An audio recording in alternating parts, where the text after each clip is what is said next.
Okay, so thank you very much for hosting this event, Joshua. Thank you very much for inviting me. And yes, my name is Zeno. I'm Swiss and I'm 50 years old. And I have been, we have been doing Ruby, I think, since almost day one. We started with 1.8.5, 1.8.6, 1.8.7. And I was even more surprised to know or to see that Masa-san is here. As you know, the inventor of Ruby is Yukihiro Matsumoto. And always good to have a Japanese in the team. And when my co-founder left me, Masa was his successor. And it couldn't have been a better successor. So I want to thank Masa-san once again for saving my ass. Because I'm not really a coder, I'm a good debugger and I'm a strategist, I'm an acquisition guy, but I don't write code on a daily basis. Well, now with AI, maybe a little bit more. Yes, so yeah, we use Git since day one. I attended the Ruby Kaigi in Nerima in 2011. And I was a little bit pissed off with Ruby because they are not always very consistent when they upgrade their versions. So when they upgraded from version 1.186 to 1.8.7, they completely screwed up the regular expression with the Onigunuma patch. They didn't merge the Onigunuma patch in. And it was a big disaster for us. And that time when I was at the Ruby Kaigi in Japan, I also attended the Linux conference. And of course, Linus Torvalds is a very big idol of mine. I really like him. I like what he does. He invented it. Well, he pushed the Linux kernel forward. He pushed Git forward. So he always gets very angry with his developers when they break the user space, right? So I went up to Yukihiro Matsumoto and told him, Matsumoto-san, when you do an upgrade, can't you just stick to the philosophy of the Linux kernel? Right? So you don't break user space, right? So when I upgrade to a new Ruby version, I don't have to, have 1,000 headaches. And I think he kind of took it serious. Well, at least he listened to me, right? So that made me very happy. What do we do? I will switch over now because the title is Linux open source concept for Switzerland. So all the code that we write since 2020, so all our code is on GitHub. It's either GPL2 or it's GPL3. We are also the authors of the spreadsheet gem. It's probably our most downloaded gem, 65 million downloads since initial date. It's GPL3. Here may be a little small question. So how do you guys make money if everything is open source, right? So big companies like IBM or Facebook or whoever, if they use our gem, they will find out in their legal department that, oh, here's a software and it has a non-standard license. And they will automatically contact us and ask us, well, we are not all open source, so what do we do? And then I just tell them, okay, you have to buy a non-GPL3 license and it costs this and this amount. Of course, around the world, there are a lot of companies that probably use the spreadsheet gem and they violate the GPL3 license, but what can you do, right? You can't always win. So that's the spreadsheet gem. Now, I will tell you a short story about Open Drug Database so you know where we come from. Open Drug Database compares drug prices between original drugs and generic drugs. So if you have any questions, just interrupt me, okay? I'm ADHD, so I will jump back and forth. And if you can't follow my pictures, you just have to, tell me. Open Drug Database compares the drug prices in Switzerland. In Switzerland, we have 9,000 drugs that are paid by the official Swiss health insurance, right? And so we came up with an idea in 2003 that we could compare drug prices based on the ATC code. It's a 9-digit code. It's an anatomical, chemical, therapeutical code according to the WHO, that you have the same active agent, the same dose and everything for the same indication of the drug. So I went to the monopolistic company in Switzerland. I told them, guys, we need your data to compare the drug prices. And they said, yes, you can have it here. The license is going to cost you 2,000 francs per month. No, sorry, per year. And then we started developing, and the pharmaceutical companies started coming, and they said, wow, this is nice software and everything. They didn't like the name. The name was Nachahmer. So that in English, that's like imitation skies, right? So we changed the name to Generica.cc. CC stands for Cocos Islands. CC also stands for carbon copy. So a generic drug is a carbon copy of the original patented drug, right?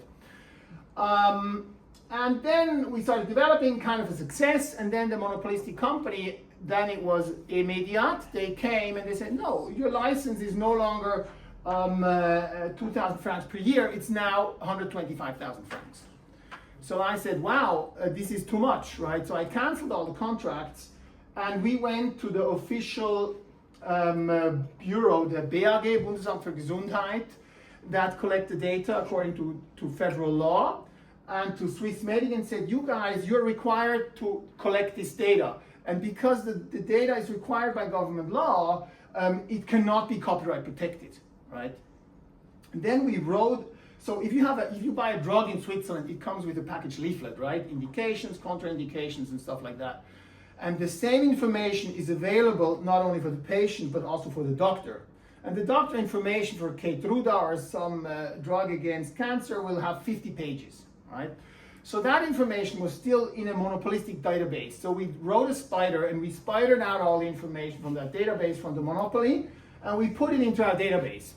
And the prices and everything, we had active agents, we had from Swissmedic, it's like the FDA in Switzerland, BAG makes the prices, and then we got sued, right?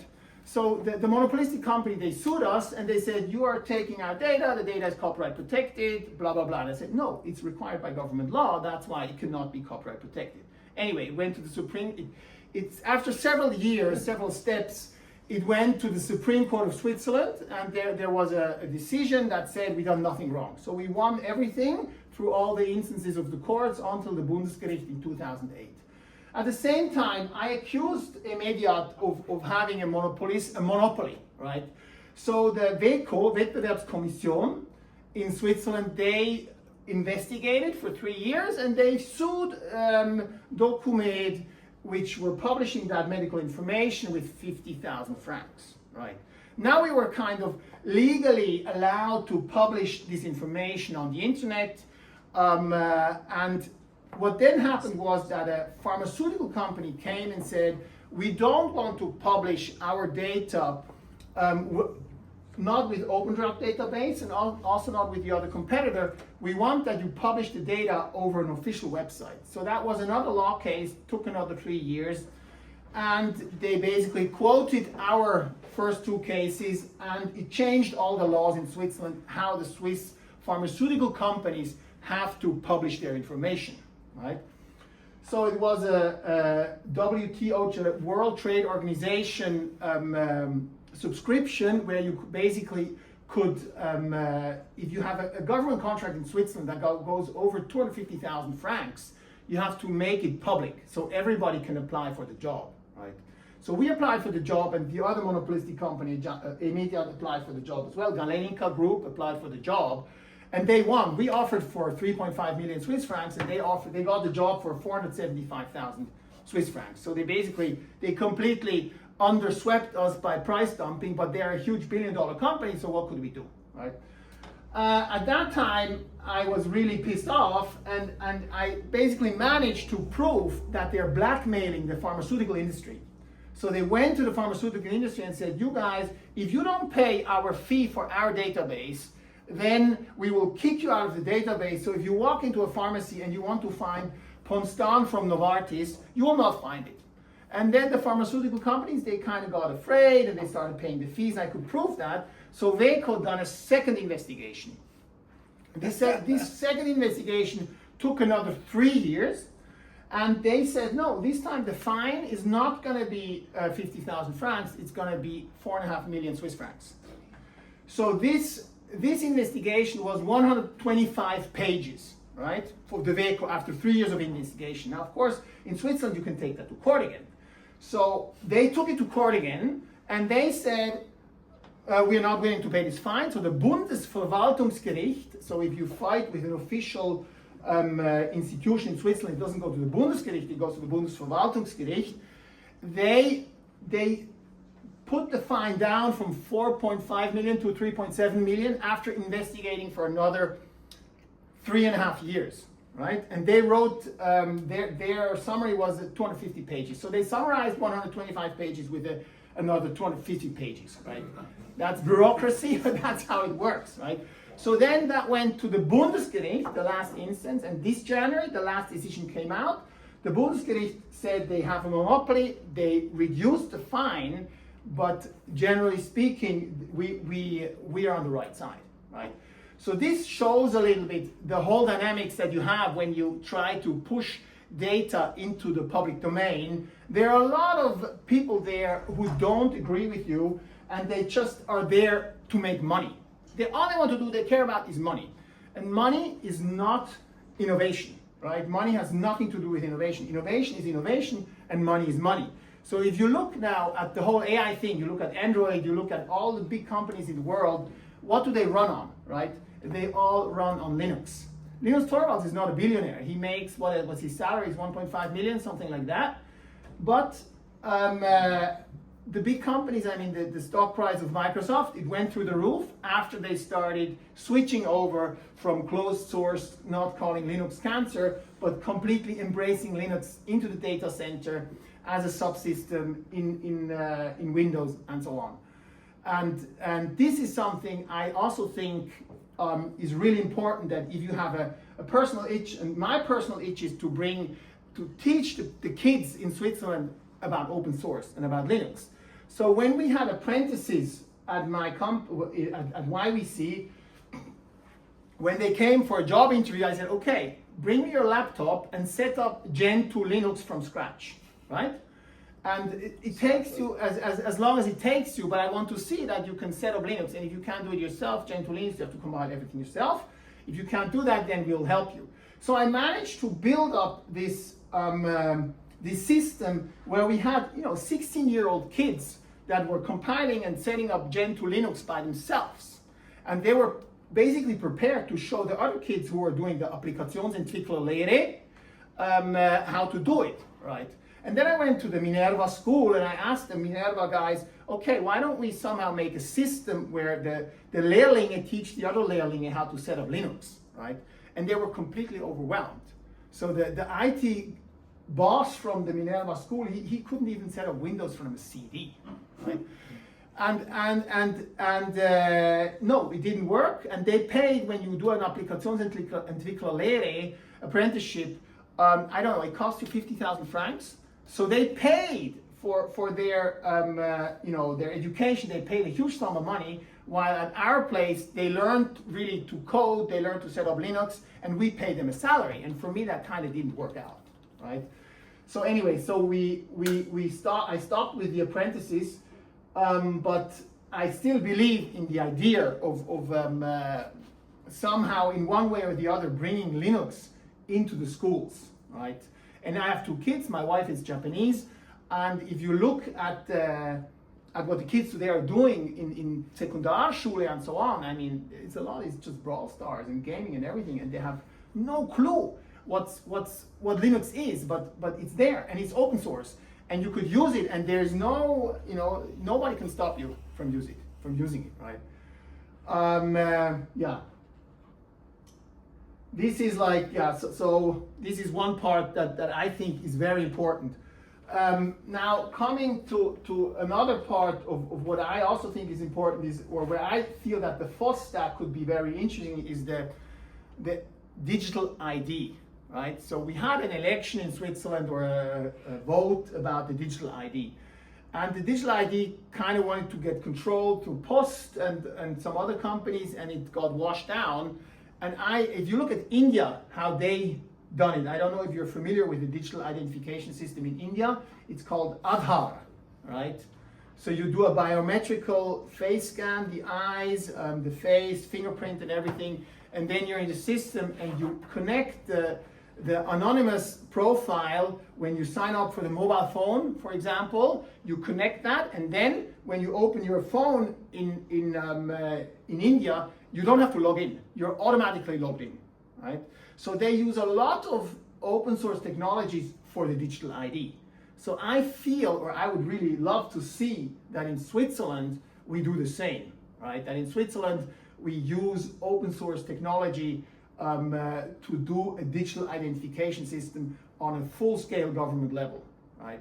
But I don't know when that's going to happen, because Switzerland is a little bit a monotheistic culture. We are fully banked, right? In India now, over Aadhaar and their banking system, you can move 1 rupee from Kerala to Bombay. It doesn't cost you anything, right? Here in Switzerland, of course, everybody has a banking system. You're fully banked. But we do not have the digital ID. If we would have a digital ID, then you could log into BRAC, Galaxus. Another thing is the EPD, Elektronisches Patientendossier. Your file for the doctor is another huge catastrophe in Switzerland. It just doesn't work. We have different local companies that Stammgemeinschaften in the healthcare industry that all have their own PDF management. And it just doesn't work. And we are wasting millions.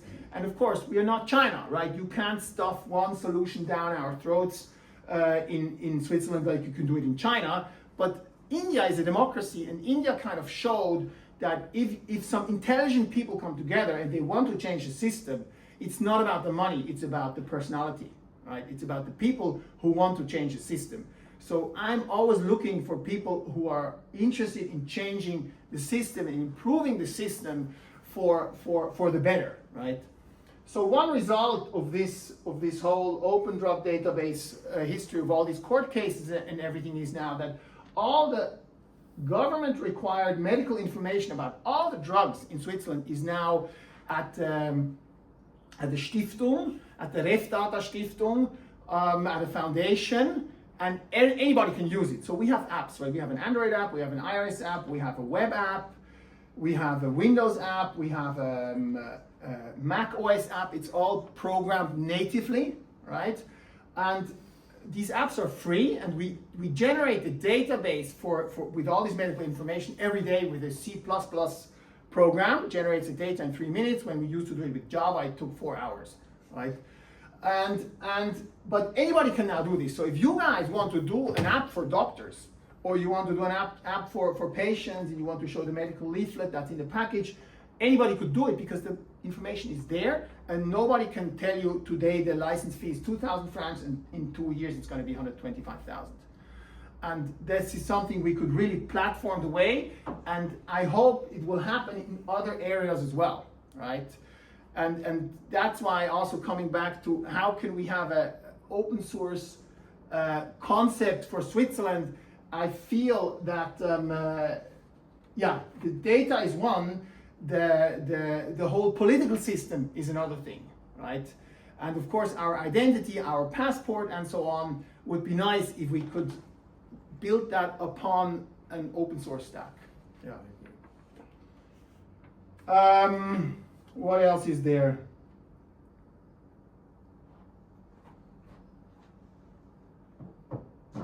Yeah, maybe one thing, one apprentice who also worked for us for 3 years, he now is one of the founders of All Inc. It's Mike Walder. He also hacked a lot of Ruby, and he also now has a company with 21 employees, and he completely outgrew us.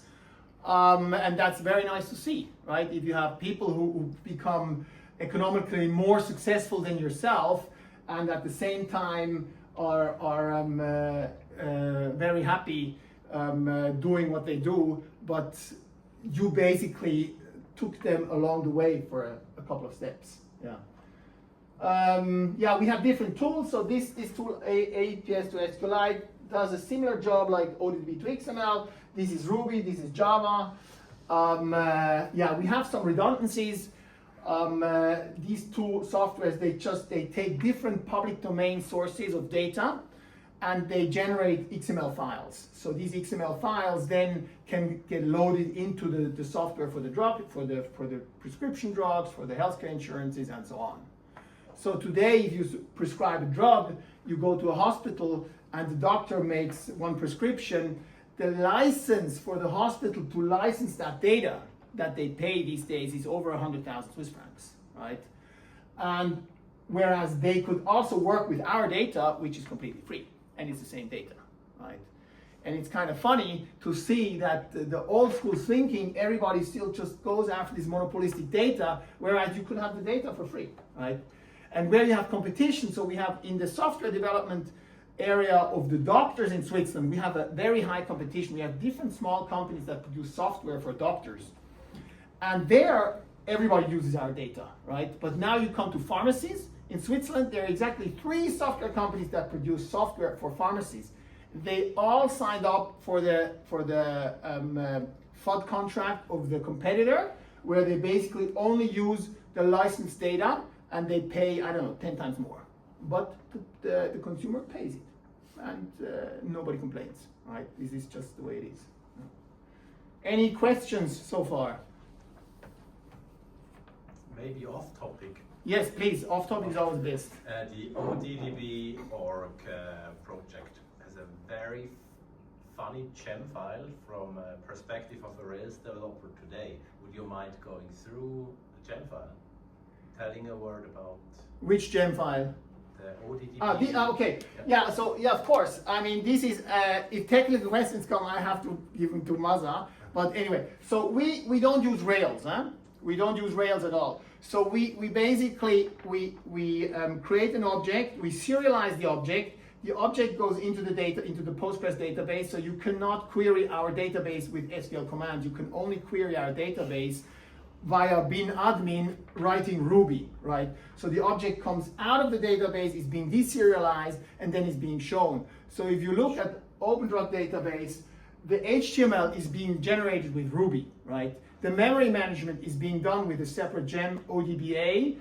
The HTML is being written with HTML grid. What else is there? SPSM, state-based session management. The sessions for the web browser are managed, and the cookies are also managed with our own gem that is written in Ruby. So it's like a parallel world to the Rails world, right? But it's not as it's more open to develop, but it takes a little bit of time until you're in there, in that mental framework. So I had one guy the other day, he really liked our web page, he thought it was very simple and so on, and he came and I said, okay, try to set up OpenDrug database, right? And he was from ETH, and at some point he gave up, right? So it takes a couple of it's very intricate, right? But we have a high test coverage because Niklaus cares about test coverage a lot. Sometimes the tests work, but the software doesn't work. And that's when I get angry, because I think then the tests make no sense, right? So if all the tests pass, but the patient information doesn't show up, what's the use for a test, right? It's like, I don't know. But again, it's philosophical, that's just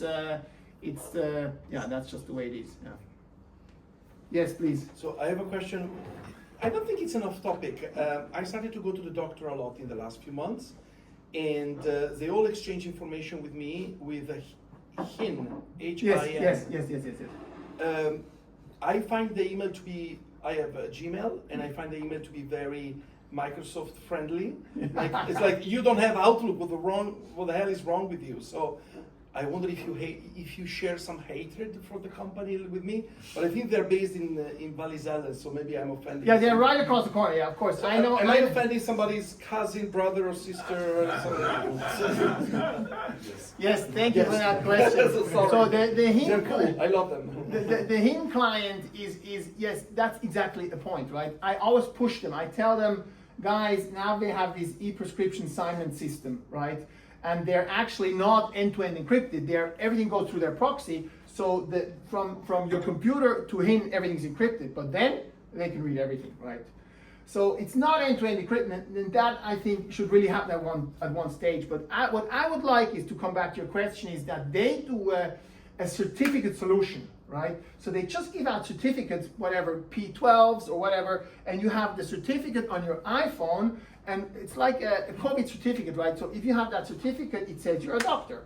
And that kind of relates to the electronic digital ID, right? So it's kind of a public PKH infrastructure that where you put out your public key. The public key is kind of signed through the post office or something with a mail, with an official sent mail, right? It's signed, and then you get the certificate and you load that into your phone, and it proves that you're you, right? That would, for me, that would be a nice eID solution. And HIN is actually the first company in Switzerland that have the certified digital signature for signing the prescription, right? But the whole thing they do with sending back and forth information via this HIN mail, it's like, why can't we think of something more open source where we just have a library? Google can use it, Microsoft can use it, Renuo can use it, I know Mr. Bünzli can use it, and it just works, right? This is also, I really wish that would happen, and I hope that Switzerland can play a leading role in Europe for digital personal identification management, of course interfaced with the government, where the government takes a leading role, but doesn't control everything and has no access to your private data, right? And yeah, the HIN thing where you have to download an HTML and then enter your email and then get an SMS, and doctors already now, Swiss doctors, they are drowning in bureaucracy. They're completely drowning, right? They're overworked, they're burnt out, and they're not happy. And yeah, I know the Geschäftsleitung at HIN, I'm pushing them, but sometimes your ADHD character can be overwhelming for people, right? I can run them over and they're like, shut up, get out of my way, right? But I don't give up. As you see, I've been doing all these court cases now since 22 years or longer. So I will continue as long as my physique allows, but I'm happy if you guys want to help. Did I answer your question? Yeah, partially. Okay. I would like to fight this war with this battle with you someday, maybe. Yeah, and actually, what I also think, you are a Gemini guy, right? I am. You know some stuff. So what I started doing is I started taking these leaflets of information of the Fachinformation, the FDA approved information about the drug for the doctor, and it's like 50 A4 pages, right? So I threw it all into Gemini, and I asked the question: does this drug interact with that drug, or is this drug? Can I eat this drug as if I'm a pregnant woman, right? And if of course it's Viagra, it kind of knows that, right? So I would be interested in that as well, right? AI fantasizes a lot, but if you feed them a precise document, the answers can get more precise, right? Summarization is very hard to hallucinate because you're basically taking a lot of information and making it smaller. So it can happen, but it's incredibly rare. Yeah. Usually hallucination is like when you are trying to connect the dots between things happening on the planet, and it just goes in the wrong direction. Yeah. So also, I got a message. That's why I'm recording the video, from Alexander Adam, right? He said, can you please record your speech? I'm very interested to listening to it. And he is kind of, AI. First we had the crypto hype, right? And now we have the AI hype, and we are just running all after the money, right? And this is something I really agree with him. I think we should use our talents to hack something new, right? And hacking is about changing the world, and hacking is about hobbyists, right? That's how you start stuff in your basement or whatever, in the body or in the Starbucks or wherever, and you just have your autistic or whatever idea, and you follow that idea, right? And this is what I really think. Actually, Switzerland, with 4 languages, we are predestined to have great hackers and a friendly environment for great hackers, right? Also Google has a very big office here. We have a lot of Fortune 500 companies opening their offices in Zurich. But hackers are also individual thinkers, right? They're people who somehow see the thing a little bit different. This is basically what my world. Yeah. Any other questions? Okay. Let me see if I have anything else. Otherwise, I will be done.